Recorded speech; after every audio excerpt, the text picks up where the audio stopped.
Bonnie Vanos, and my name is Jesse Rowe. We welcome you guys to the Gatineau Valley Youth Voices podcast.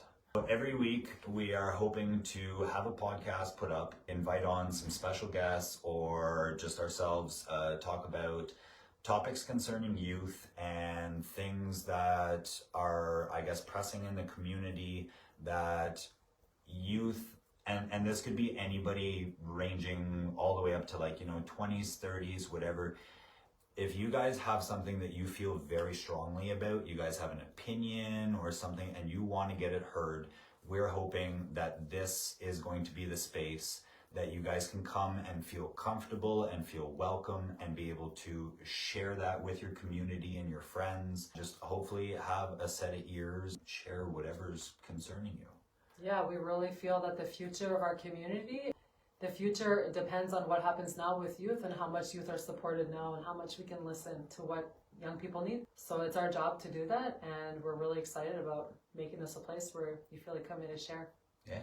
And we're hoping as well in the future maybe to be bringing in some local experts, people that have businesses and stuff to maybe give you guys some advice and opportunities, maybe another viewpoint on things. And I guess what I'm trying to say is the whole point of this is to try to encourage you guys to get out and do the best that you can, to feel heard. If you guys want to work on a business or something, you have an idea, this is going to be the foundation for you guys to come off of. On our episode this week, we covered a couple topics. Mm-hmm. We chatted about climate change a little bit. We also chatted about a grant that's available for youth from 16 to 29 years old. Up to 1 year, you could be paid around $20,000 to start your own project or to do something that's really strong in your heart. Like it could be an artistic project, it could be starting a business. And we gave some information about that. That was about it for this week. That was about it. We have a special guest this week. Yeah, a 17-year-old young man from Low Quebec. Who is also taking part in this grant program, and he's hoping to get himself a small business going. Yeah, so he might share more about that in weeks to come. Stay tuned. Stay tuned, guys, and we'll see you going into next week. Have a good Tuesday. Take it easy.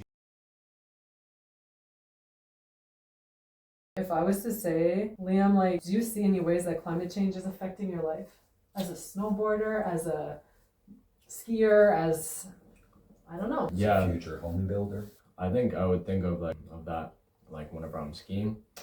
Sometimes around here it's late snow or no snow, hardly any snow or all icy. And it's just really weird conditions sometimes. It's not really too good for trying to get anything done or trying to do anything fun, And I think climate change can take away a lot from your just day-to-day life just because of the way the earth is bad. And I know you're just turning 18, but do you even remember let's say 6 to 8 years ago, winters were actual winters? Yeah. We had snow before Christmas. It went all the way to February. We had our cold months, but now it's yeah, I know a green Christmas every once in a while. Yeah. A few years ago was Green Christmas. Oh man, I definitely remember that, and I think it's not a good thing. I don't want to grow up and have it get worse and raise kids and have it get worse. So I don't think it's good. Mm-hmm. Not cool. Like I say, me personally, I do a lot of fishing throughout the year. This year especially, seeing the water levels drop really low has affected the fishing, the migration, everything. Where I used to fish by the bridge, we would have say 6 to 8 feet of water. We're now down below 6 feet. I can almost walk across the river.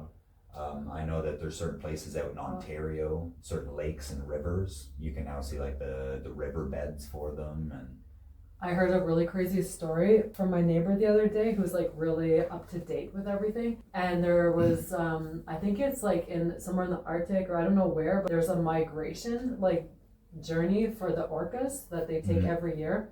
And it's the way the water is flowing for the cold currents and the warm currents, it pushes these schools of little fish, the food for the orcas, it pushes them down.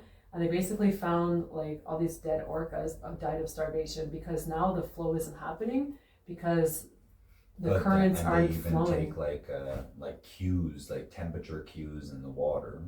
So like, if they're following a certain path and then it's like, oh, all of a sudden there's warm water, well, we're not on the right path. We keep going this way. Yeah, I'm sure it really messes up. Yeah, navigation. I don't really know what it means for me. One of the ways that it affects me in my life is that I can't have a fire outside. Mm-hmm. And then it's really dangerous all of a sudden, like to light a fire. Yeah, and it just seems like such a normal part of like growing up in the country is like you make a fire. It's like a way that like people gather and stuff and like hang out, and it's also just like a practical thing. Like when you're living off the land and there's like bush you want to burn, like there's just like branches and you want to clean up. It's like this normal thing to make a fire, and all of a sudden there's like this little dead zone going on where that's not part of the mix anymore, and it's really strange. Yeah, not cool. like, especially in the fall time, like we're getting kind of back into the wet season. I think like this summer we might have had like 2 or 3 fires where like we didn't have to go ask permission or get a permit or something. Like we could tell that the ban was off. Other than that, it's been dry and even affecting work. I do a little bit of landscaping with my stepdad. So we do like grass, the trim and everything. The amount of calls that we've gotten from clients has been a lot lower this year because the grass is burning if we're cutting it too short, or just there's not enough rain to help the vegetation grow. Yeah. So it's affecting gardens, it's affecting harvesting, and it really trickles out. How small communities like the one that we are in can make a large impact on global warming if we all kind of come together as a collective on this one idea of what are we going to do better to ensure a better future for future generations like yourself, your children, and your grandchildren. What do you think, Liam, is like something that you could be doing now in your life and like a direction you could take that would make a low impact life? Like a low impact on the environment? I don't know. Like I'm just keeping clean, like the garbage around the house and stuff. Yeah. Recycling and compost is like the smallest thing you do, but it all adds up because it does. And I think if everyone was doing that, it'd make a big change. And if it was like actually properly organized. What do you think if, like, say, because we do live in like a community where a lot of families are on farms or they have farm animals. So obviously those machines have to run on diesel. There's no swapping them for electric yet. But like, what do you think about like incorporating electric vehicles? Like say a farmer might get like a certain relief or a grant for their farm if they were to change their personal vehicle to an electric vehicle. Because like if you have like I say a cattle ranch, I know cows are like the big methane problem. So they've been doing stuff like 3D printing meat to be able to eliminate cows but still have like the same form of product. And then it had brought up that like farmers themselves, not including the equipment, but if the farmers were to change their personal vehicles for electric vehicles. Because I mean, how many guys around here do you know that have like the big jacked up, coal rolling trucks? Yeah. So I think it would definitely make a change. There's no doubt about that. But it's just getting that to happen. Like to be honest, I can't foresee, even if the government pays for these farmers to get like Teslas, I don't think they would give up their work truck. Our big lifted Dodge Ram to switch such an identity. But that just goes to show you like not everyone like is gonna work towards climate change, but like it's a possibility. I really like the idea of like getting in a routine with like garbage and compost and like trying to just reduce all the things we're like asking a truck to come pick up and like burn fuel to come pick up because we're kind of like lazy and stuff, and we just like throw everything in the garbage. But like trying to be more mindful, I guess, of like things that I'm buying. Just stop buying a bunch of stuff that it will end up in a landfill. That's right. And it's hard, it's like an impulse. It's like, oh, I see a shiny thing. I'm like, oh, I want that thing. And then it's consumers. Like learning how to like breathe through the emotion of like an impulse. Like we're not really taught that in school. Yeah.